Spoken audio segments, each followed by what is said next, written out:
Okay, it's recording. It is February 1st, 2023. This is Jenna. I can't see your last name, but it's Sharayfker. The interviewer is Anna Skorupski. She is in Toronto via Zoom, doing the interview remotely. We are in Ottawa, Canada. Okay, you can just put it down on the. So Okay. Okay. I'll get it after. It's okay. And we can start whenever you're ready, Anna. Жанночка, здравствуйте. Здравствуйте. Еще раз и огромное вам спасибо еще и еще за ваше желание поделиться с нами историей вашей жизни и еще раз пережить травмирующие моменты. Это делать нелегко, и еще и за это огромнейшее вам спасибо. Вам Пожалуйста. спасибо и всем организациям.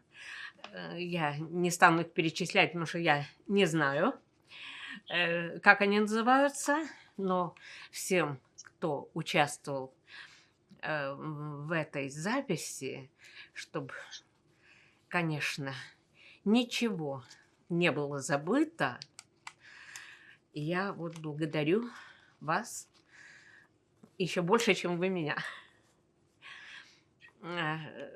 Спасибо.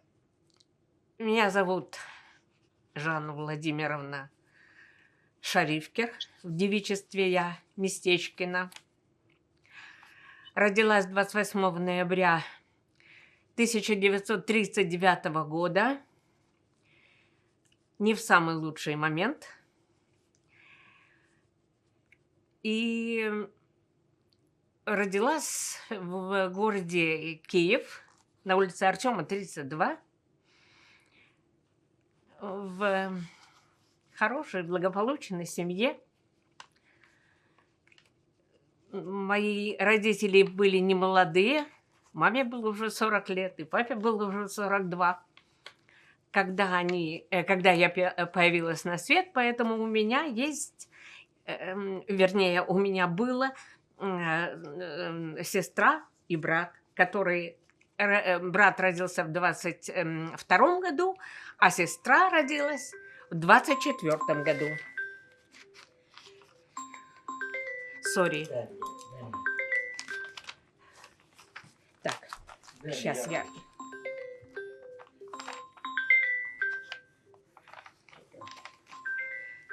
Верочка, здравствуй. Верочка, извини, мы тебе перезвоним позже, мы сейчас немножко заняты, хорошо? Хорошо. Извини. Сори. Сори. Так что мои сестра и брат попали в самое, так сказать, пекло войны, Холокоста и прочих радостей жизни. Их уже нет, но я о них расскажу. Мы были достаточно дружны, особенно с сестрой. Когда началась война, папу забрали в ополчение, забирали всех. Хотя он был уже после финской войны и имел ранения на финской войне. Но в ополчение забирали всех. Поэтому мы не могли уехать раньше, в июне, в конце июня или в июле. Мы уехали в августе месяце.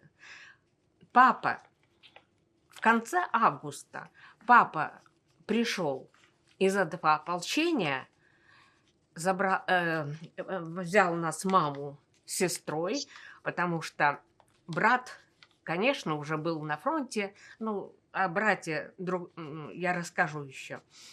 Нас на Артема 32 нас было 3. Мама, я и сестра. Он посадил нас в товарник, и мы поехали. И остановились мы в В Ленинграде, в Сталинграде. Вот там мы, ну, когда я доехала, мне был год и 8 месяцев, сколько, да? Когда я доехала до места, я уже была совсем хороша. У меня было двухстороннее воспаление легких, и был этот колит, когда ребенок уже испражняется кровью. В таком состоянии мы приехали в Сталинград. В таком жутком состоянии, значит, оказалась моя мама, но сестре было 16 лет, и были 4 руки, в общем-то. 16 лет – это уже... Но что повезло маме, ну, я знаю из рассказов, как она это все получила, я не знаю. Она имела какую-то записку или какой-то документ от папы, что он воюет, что он на фронте. И брат тоже ей прислал, аттестат он назывался, аттестат. И вот эти 2 документа помогли ей достать совершенно уникальное в то время лекарство, сульфидин он назывался. Сульфидин. И вот этот сульфидин как-то, значит, меня спас. Вот. После Сталинграда, уже со мной немножко повзрослевший, чуть-чуть окрепший, мы поехали в Алма-Ату. Почему в Алма-Ату? Потому что там жила мамина родная младшая сестра. Поэтому я не знаю, как она там очутилась. То ли вышла замуж туда еще до войны, не знаю. Звали ее Женя. Я не помню, не знаю, как она очутилась там. Она жила с мужем и с приемной дочерью. И мы направились в Алма-Ату, в столицу Казахстана.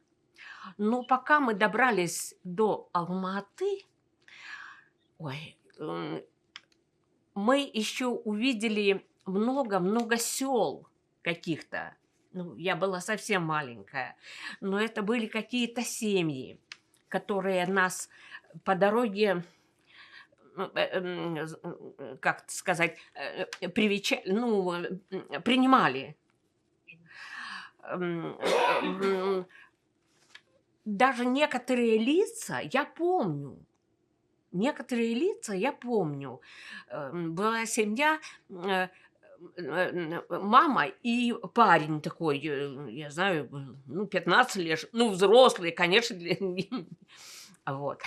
Какое-то время мы провели там, в этих селах, пока мы добрались до маминой сестры. Прошло какое-то время, я не могу сказать, какое время прошло, но прошло. И когда мы очутились у маминой сестры, это была комната, большая комната, как я понимаю, но в общежитии мединститута. Мединститут, Алматинский мединститут, где он сейчас и находится, стоял во дворе, а рядом стояло это общежитие. Он больше был похож на барак двухэтажный, но в конце такие коридоры и комнаты. В конце коридора была душевая. Я ее очень хорошо помню. По какому случаю, я потом расскажу. Впереди.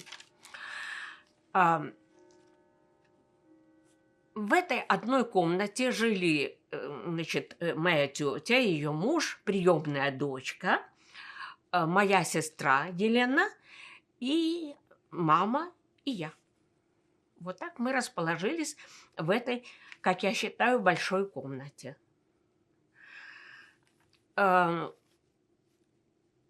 Дело в том, что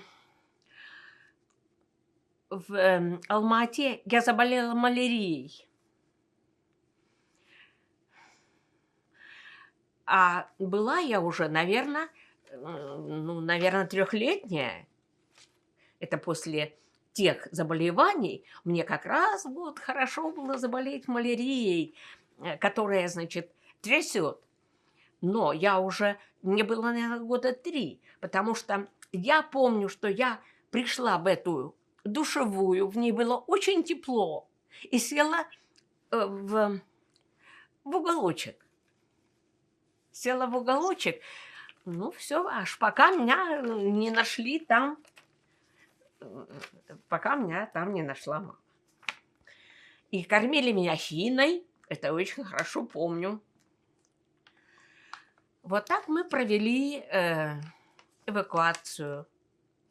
Но за это время мама где-то работала, все работали. Я бегала, значит, сестра там закончила 10 класс и поступила в мединститут. У нее была с Киева серебряная медаль. Она поступила в мединститут, и я помню рекреации, огромные рекреации этого большого института, вернее, мне казалось, где висел огромный портрет Иосифа Виссарионовича. И я под этим портретом, с бумажкой, с карандашом сидела. Потом, значит, был звонок, они все выбегали. Кто-то, значит, мне давал конфеты, кто-то мне... В общем, хорошая у меня была жизнь. Очень веселая, интересная. Я очень хорошо там себя ощущала, насколько я вспоминаю. Очень хорошо. Но жизнь-то продолжалась, и сестра уже кончила, наверное, была на 2-м курсе мединститута, а война вроде как-то уже, значит, шла к своему завершению в 1944 году. Вернулся туда, приехал папа наш, мой папа, у меня фотография даже есть. Значит, мы... Покажете? Вы знаете, она у меня есть. Сейчас я ее покажу.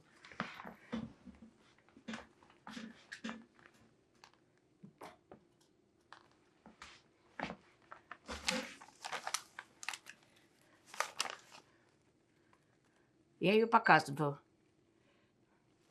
Adam, it's okay, it's enough. I can see it in the camera, yeah.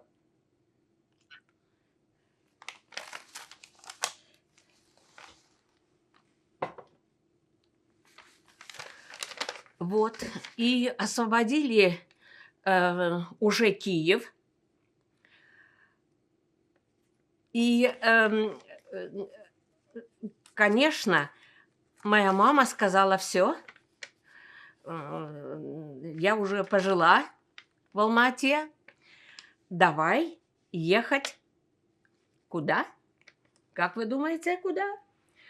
Давай ехать в Москву. Вы спросите, почему в Москву? Почему не в Киев?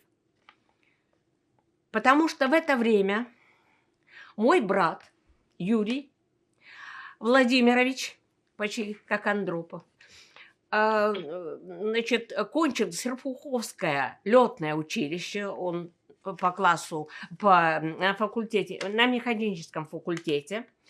Он работал на аэродроме механиком, он не летал, и его контузило,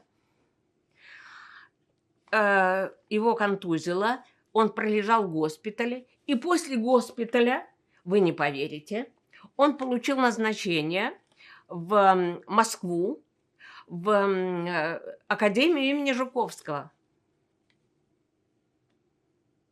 Это был, такой сюрприз для моей мамы и для всей семьи. Это был сюрприз, это было, представляете себе.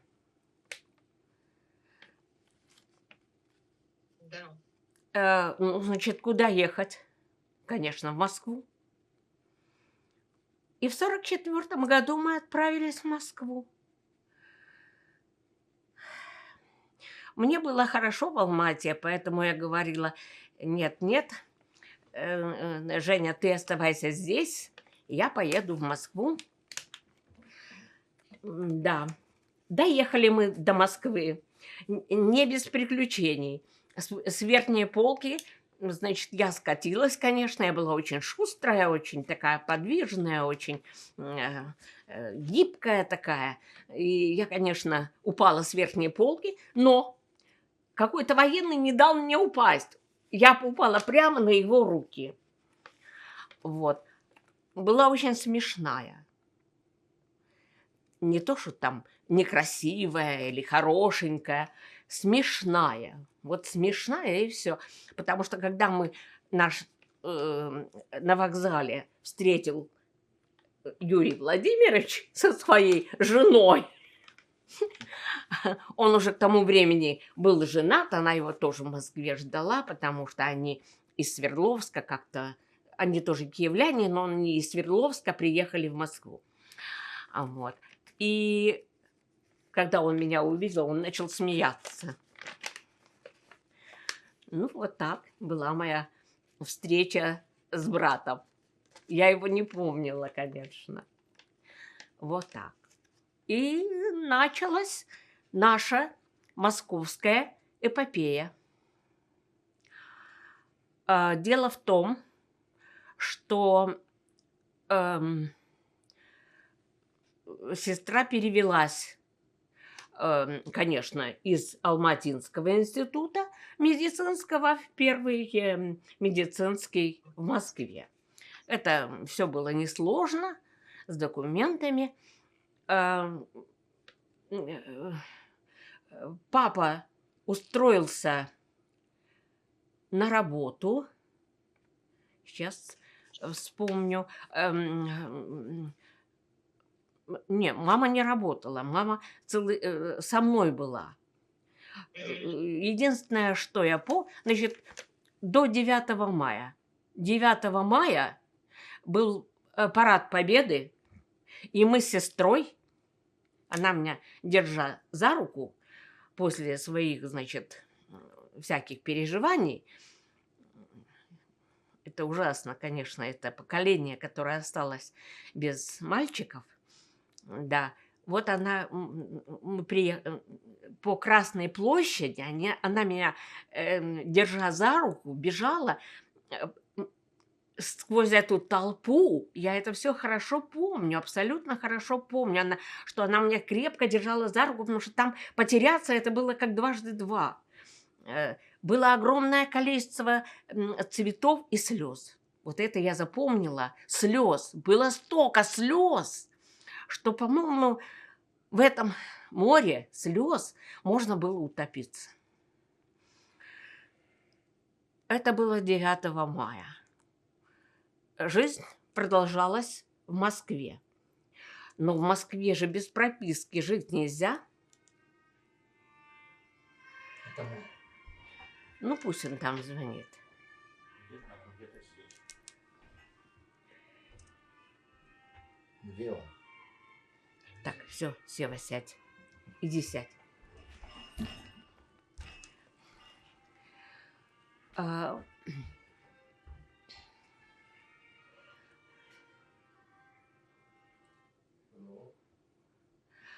И...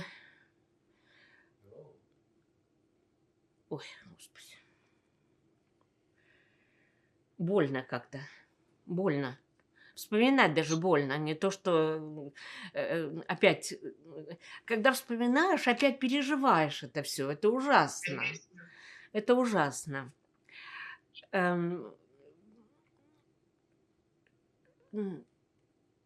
Но надо было устроиться на работу. И папа никак не мог устроиться на работу почему-то. Никак. И кончилось значит, мы живем без прописки, без работы, без ничего. Это же так же нельзя жить. ну, у Юры, естественно, у брата. На Пионерской это было. Улица Пионерская. На Пионерской это было. Значит, и папа устраивается на работу в Воскресенске, на химкомбинат. Это сколько там километров до Москвы, не знаю.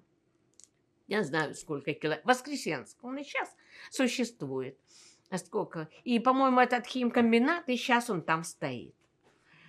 Вот, потому что ну, на Пионерской жить нельзя же было, ну, как же это самое, естественно. Там уже в 45-м году ребенок родился, естественно.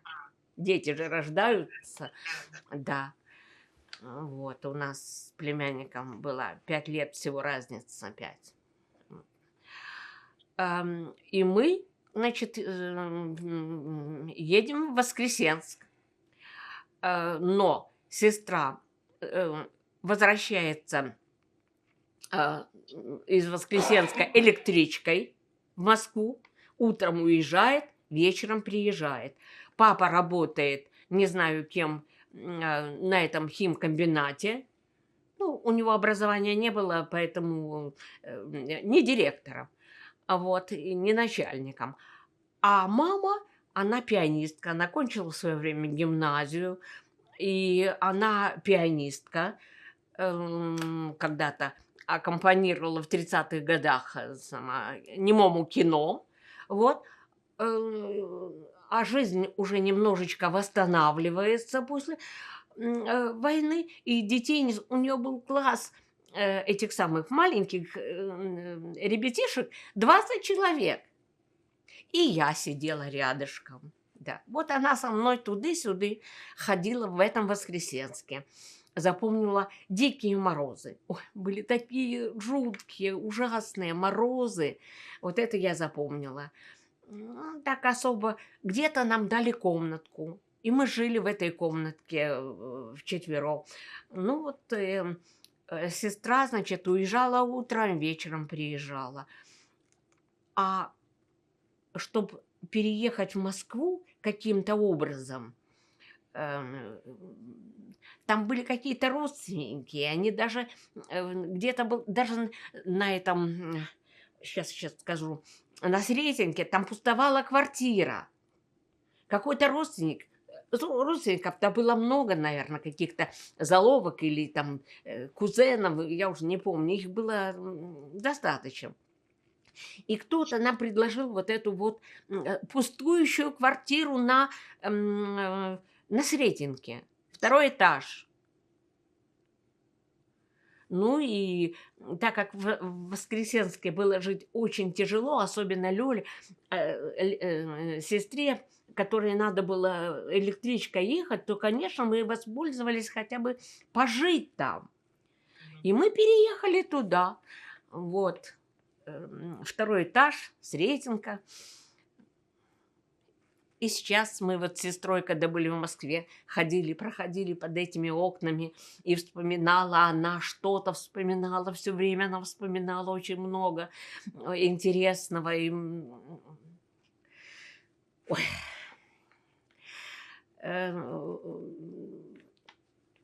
Ну вот, даже папа согласился бы ездить туда на работу, но прописаться надо было. Все в Советском Союзе эта прописка, это была... А прописаться нельзя было, прописаться. И вот уже, будучи... Сестра уже, по-моему, до 6-го курса или до 5-го, или до 6-го уже закончила этот Московский институт. И нам уже ничего не оставалось делать, как сесть в поезд и приехать в Киев. Уже 46-й год, оставив эту мечту. Так мечта, долгие годы для меня мечта была Москва. Москва – это для меня была мечта. Несбывшаяся мечта моей мамы. Жить хотя бы рядом с сыном. Хотя бы рядом с сыном, с внуком. говорят, женщины больше любят сыновей, чем... Ой,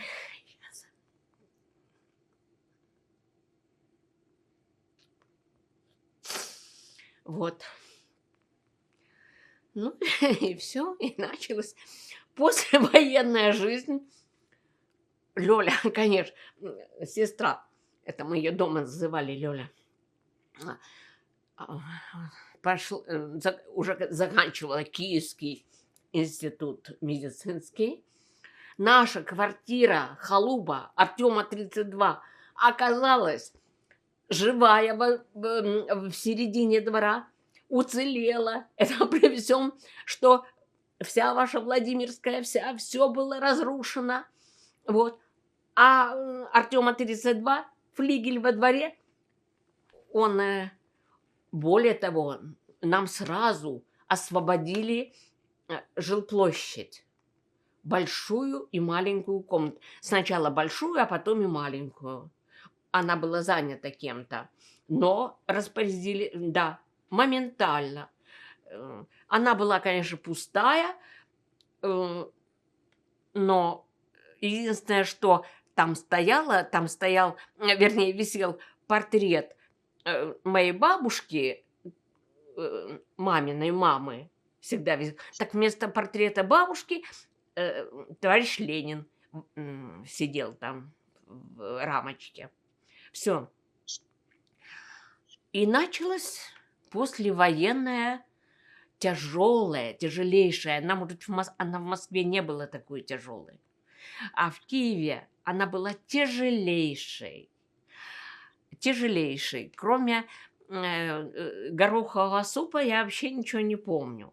Очереди за картошкой это были громаднющие. Я, наверное, из всего выросла, потому что я помню, что я между первым и вторым классом, когда уже моя сестра выходила замуж, и наша соседка, значит, на лето меня брала в санаторий. Были такие санатории, а мне же не с кем было дети, то она брала между первым и вторым классом на лето, я была там в санатории. Это был 47-й год, моя сестра выходила замуж 1 августа. И вот я иду и говорю: мам, она говорит: завтра свадьба у нас. Лёля замуж выходит. Я говорю: а как же я буду, босиком, что ли? Она говорит: я тебе сегодня сошью тапочки. Я тебе сошью тапочки, не волнуйся. Ты будешь одет. И вот эта вот послевоенная жизнь, я помню 1 класс, куда меня отвели. Вот. И были не только 38-го года, а 37-го и 36-го были девочки. Мы сидели втроем на партах. Втроем. Вот. И надо было... Я помню, что еда была черный хлеб, политый постным маслом. Вот это я помню. Очень хорошо в 1 классе. Вот. Вот послевоенная Украина была. Жизнь была, тяжелейшая. Я уже не говорю. Да, сестра кончила институт, и ее приняли на работу в 8-ю Подольскую больницу, поликлинику, больницу. Дело в том, что у сестры было страшное заикание, очень большое. Не просто заикание, а очень большое заикание. Поэтому она не могла идти, хоть она кончила лечебный факультет, она не могла идти терапевтом, она не могла идти работать с больными. Она могла идти только в лабораторию, врачом-лаборантом. И этим врачом-лаборантом она проработала в этой 8-й поликлинике или какая-то там больница Подольская на Подоле. Она и сейчас есть, стоит. Подольская больница. Раненых, наверное, лечат там. Вот. И до 75, по-моему, лет. У нее одна запись в трудовой книжке. Одна запись в трудовой книжке. Но, есть но. Был 53-й год. И как вы думаете, кого уволили первую? Мою сестру. Но у нас был защитник, у нас был Юрий Владимирович. Когда, значит, приходилось туго, он садился, значит, делал себе командировку. Он к тому времени был уже такой немаленький человек.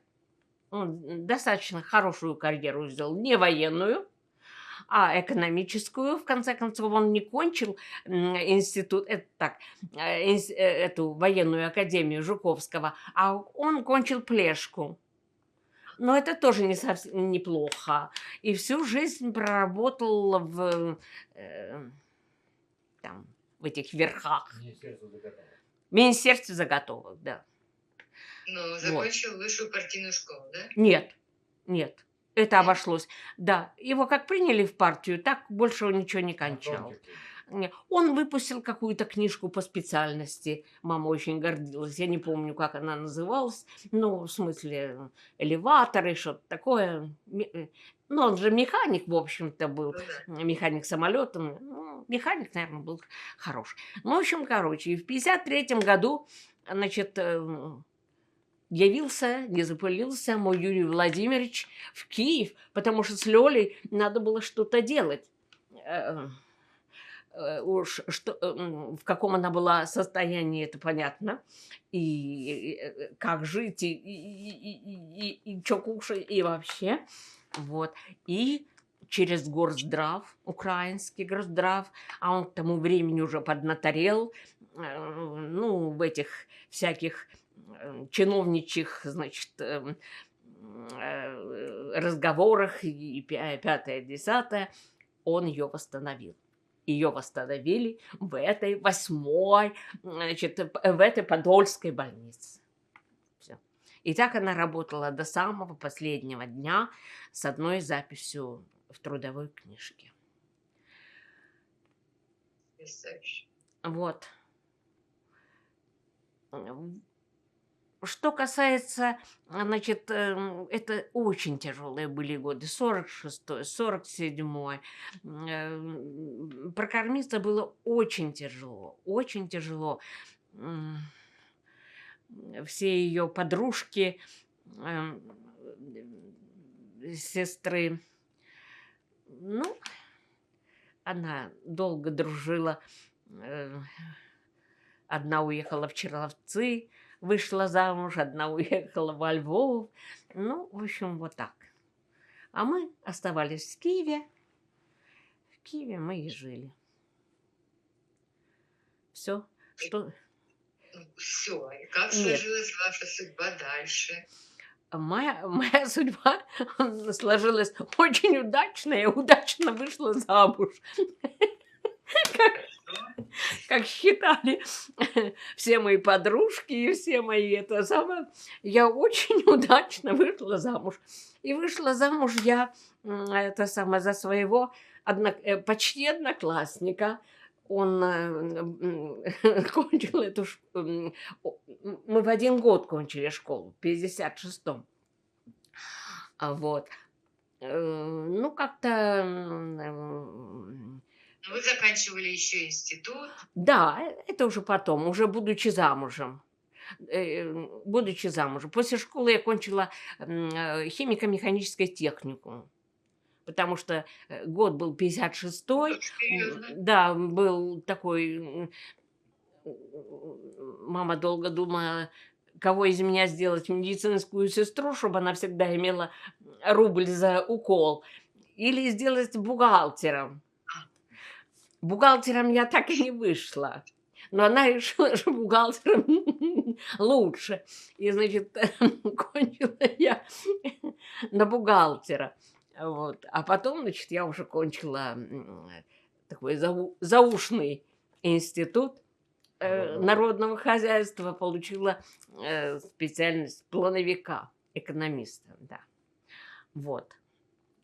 Что касается пятой графы, за мою трудовую деятельность, да, в общем-то, да, все время приходилось прибегать к помощи Юрия Владимировича. Да.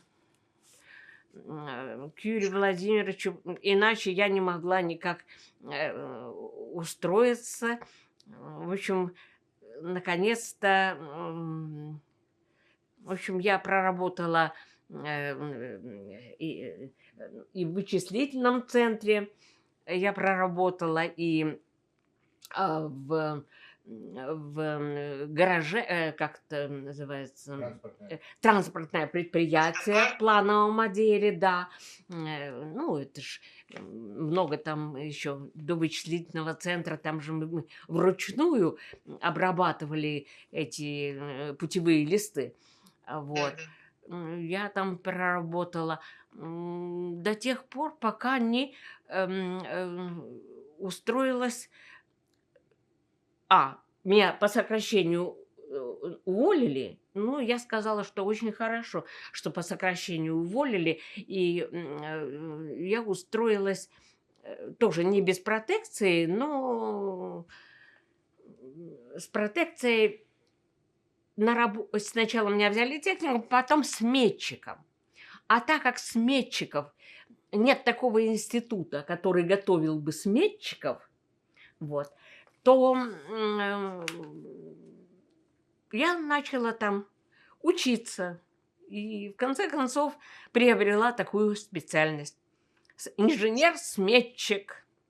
Больших высот я не достигла в своей карьере, но всегда параллельно были какие-то подработки, то я экскурсоводом работала в Сибири, на Байкал возила группы, очень там заливалась соловьем про нашу красавицу Ангару. Да, меня всегда подтрунивал мой муж. Вот. Ну, ничего, так. Ну, на вас семья держалась, насколько я понимаю. Как вы отнеслись к переезду в Сибирь? Положительно я отнеслась. У нас, когда ребенок закончил школу, у нас не было другого выхода. Это был 79-й год, и просто мы были в безвыходном положении. Значит, были какие-то связи, вот он уже рассказывал, еще... Вот, пожалуйста, в сельхозакадемию. Дай 1000 рублей, и он будет учиться в сельхозакадемии. Я говорю, у меня нет ни 1000 рублей, и он не хочет в эту сельхозакадемию. Не потому, что она плохая, а потому что он хочет, у него есть какая-то мечта, он куда-то хочет. Ну, понятно. Вот. Поэтому... Как вы отнеслись к решению сына о вашем переезде в Канаду? Я очень хорошо. Он сказал, вы мне нужны здесь и сейчас. Молодец. Так что... То есть у вас даже не было вопросов? Особого нет, я не выбирала ни язык, ни город, который я полюбила, в котором я уже 22 года живу, и никакой, ни Торонто, ни Монреаль, ни Квебек-Сити, ничего для меня.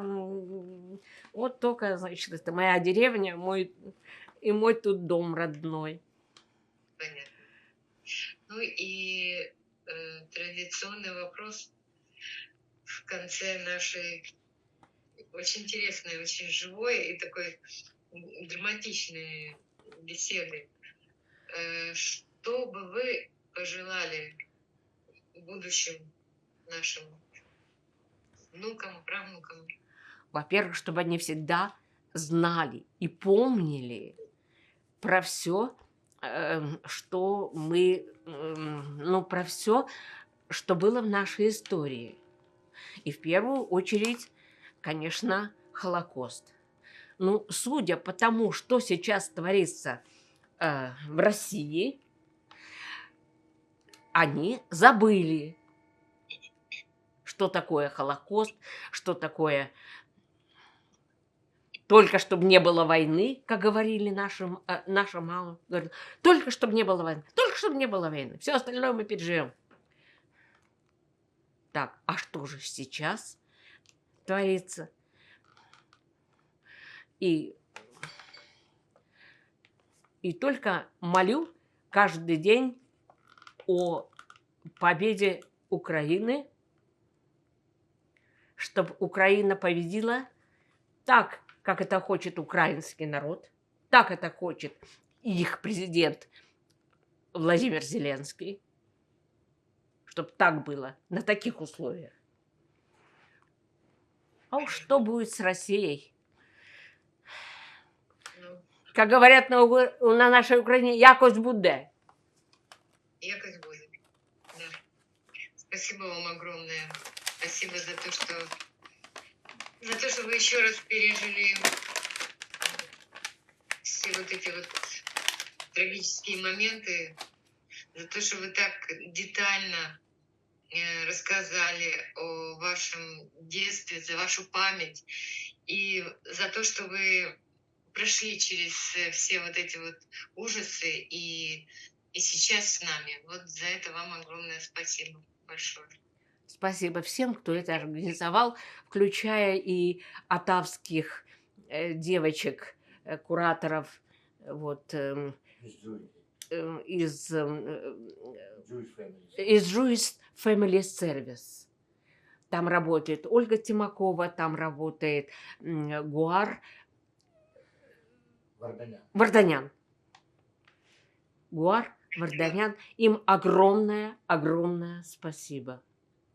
Обязательно передадим. Они очень много сделали, чтобы до Торонто это все интервью дошло. состоялось, да? Да. Спасибо вам огромное. Спасибо. Всего доброго. Прошу прощения, у вас есть какие-то фотографии, которые вы бы хотели показать? Книги? Или мы заканчиваем? Фотографии. Вот у меня тут сейчас какая у меня фотография есть. Вот моя мама гимназистка. Мне очень приятно эта фотография. Показывайте Адаму, чтобы ему в камеру вошло. Это ваша мама, да? Это мама, гимназистка. Да. Она кончила гимназию и не закончила консерваторию. Замуж надо было. Папа Понятно. сказал, потом будем учиться. Но они прожили, в общем-то, 55 лет вместе. А есть их совместная фотография? Да, но она там наверху, это время, Это далеко. это там Окей, наверху. хорошо. Да, я не приготовила, к сожалению. Ну ничего страшного. Адам, we are done. Okay. No more Okay. pictures. That's it. Just the one. They have pictures, but upstairs. Okay, so it's If okay. you Then can- that's okay. All right. So we're cutting. Thank you. Okay. Спасибо вам большое.